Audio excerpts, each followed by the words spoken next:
What's up mga ka-mix vlog, mga kabuktot. So ito, meron tayong bagong takir. So buksan natin to, pero hindi pa.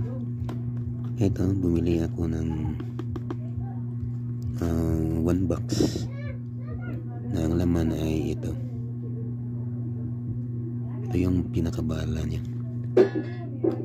So dalawang uri ito doon sa store. Ito tsaka yung isa.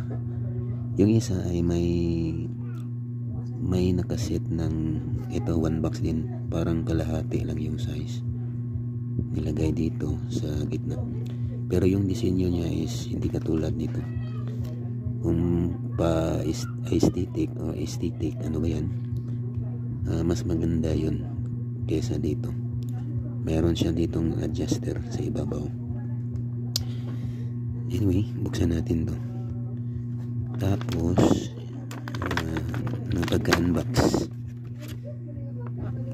Okay.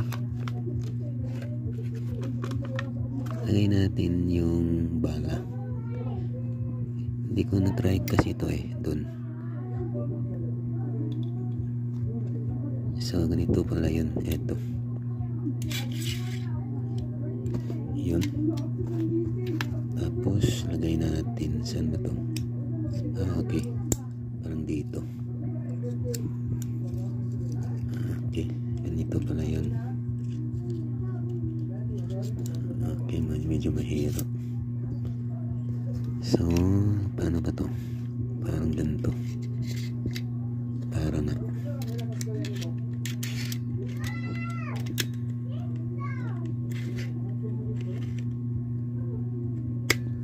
Okay, so ganun lang.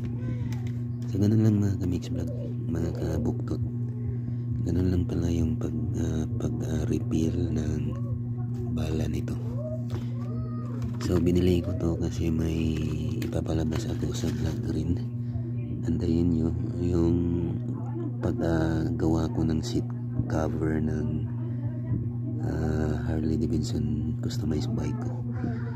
So abangan nyo. Wait for it. Face up. What's up mga ka-mix vlog, mga kabuktot. So ito, meron tayong bagong takir.